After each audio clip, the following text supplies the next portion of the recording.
Hello दोस्तों, स्वागत है आपका डीआर कोचिंग क्लासेस में। आज मैं क्लास 11th का केमिस्ट्री का जो प्रैक्टिस सेट है उसका सेट ए लेकर आया हूँ,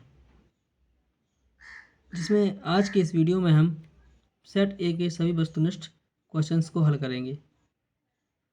तो वीडियो में अंत तक बने रहेगा। चलिए करते हैं आगे हल। तो इसमें सबसे पहले आते हैं सही विकल्प। सही विकल्प में जैसा कि पहला क्वेश्चन दिया गया है कि परमाणुओं के कक्षकों में इलेक्ट्रॉनों को भरना किन नियमों पर आधारित है।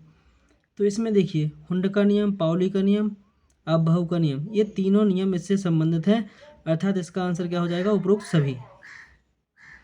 नेक्स्ट क्वेश्चन है, आवर्त सारणी में क्षैतिज पंक्ति को कहा जाता है।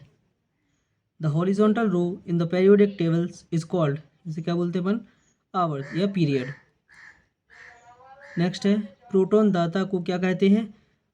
तो अम्ल, एसिड वो होते हैं जो प्रोटॉन दान करते हैं, इसलिए बोलते हैं क्या, प्रोटॉन दाता। नेक्स्ट क्वेश्चन है, KMnO4 में Mn की ऑक्सीजन संख्या क्या है। तो KMnO4 में Mn की ऑक्सीजन संख्या +7 होगी। अगला है, आधुनिक आवर्त सारणी के दूसरे आवर्त में कुल कितने तत्व पाए जाते हैं। तो उस वक्त सही आंसर क्या होगा, 8। नेक्स्ट क्वेश्चन है, पैराफिन को क्या कहा जाता है। तो पैराफिन किसका पर्यायवाची है, एक तरीके से एल्केन का है, जिसका सही आंसर क्या हो जाएगा, एल्केन।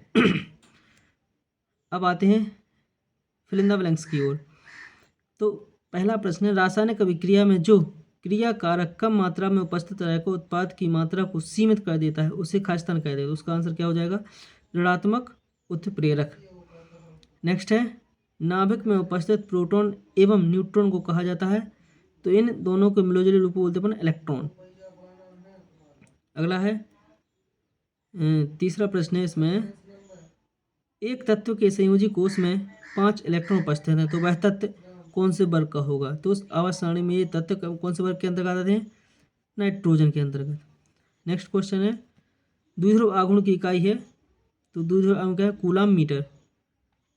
नेक्स्ट प्रश्न है, थर्मस फ्लास्क का उदाहरण है विलगित तंत्र। अगला है, कार्बनिक यौगिकों में उपस्थित नाइट्रोजन, सल्फर, हैलोजन तथा फॉस्फोरस की पहचान खालिस्तान के दौरान। तो इसका सही आंसर होगा लेसने परीक्षण। अगला है, आगे आती हैं जोड़ियाँ। चलिए मिलाएंगे अपन जोड़ी। तो इसमें पहली जोड़ी दी गई है वो है एरोमेटिक हाइड्रोकार्बन। तो इसका जो सही आंसर होगा एरोमेटिक हाइड्रोकार्बन, जो इसका सही आंसर होगा वो हो जाएगा, ये लिखा है देखिए, पहले का आंसर क्या हो जाएगा, ये छठवां, एरीन। दूसरे में, समपरमाणविक अणु की ऑक्सीजन संख्या कितनी होती है। समान प्रकार के परमाणु की ऑक्सीजन कितनी होती है, 0। तो इसके दूसरे का आंसर क्या हो जाएगा, ये 0। तीसरा है, वर्ग 16 का सामान्य इलेक्ट्रॉन विन्यास कितना होता है। तो वर्ग 16 का सामान्य इलेक्ट्रॉन विन्यास ये लिखा है NH2Np4। तो इसकी ये है 5वें नंबर की। चौथे नंबर का, तंत्र की अवस्था का मापन।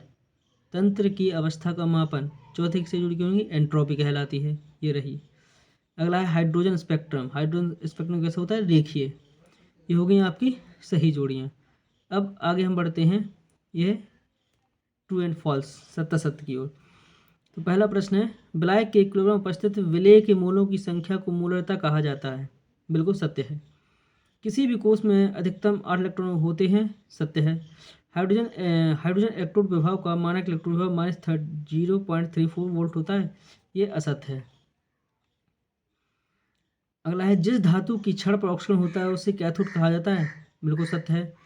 जो गुण निकाय में उपस्थित पदार्थ की मात्रा पर निर्भर करते हैं उसे विस्तीर्ण गुण कहा जाता है, ये इसका आंसर क्या हो जाएगा, सही है। अगला है, पदार्थ की मात्रा का ऐसे मात्रा कितना होता है, किलोग्राम होता है, ये असत्य है। इसका उत्तर क्या हो जाएगा, मोल। नेक्स्ट है, एक वाक्य में उत्तर। पहला प्रश्न, KW क्या कहता है। तो KW का पूरा नाम क्या हो जाएगा, किलोवाट। अगला, कार्बनिक यौगिकों की संरचनाओं को रेखाओं में निरूपित करना कहलाता है आबंध रेखा सूत्र। अगला, आक्रमणकारी अभिकर्मक की उपस्थिति में पाई इलेक्ट्रॉन युग्म का विस्थापन कहलाता है इलेक्ट्रोमेरिक प्रभाव। कमरे में रखे गर्म पानी का ठंडा होना किस प्रक्रम का उदाहरण। तो इस जगह विसरण। अगला है, प्रभावी नाभिकीय आवेश किससे कहते हैं। तो इसका सही आंसर क्या हो जाएगा, किसी परमाणु में वाह्यतम कोष में इलेक्ट्रॉन पर नाभिक के द्वारा लगने वाले आकर्षण बल को प्रभावी नाभिकीय आवेश कहते हैं। तो इस प्रकार आपके ये इस सेट ए के सभी वस्तुनिष्ठ हल हो चुके हैं। तो आप चाहते हैं कि इसी प्रकार आपको आगे वीडियो मिलते रहे तो चैनल को सब्सक्राइब जरूर कीजिएगा। चलिए मिलते हैं आपको अगली वीडियो में। जय हिंद।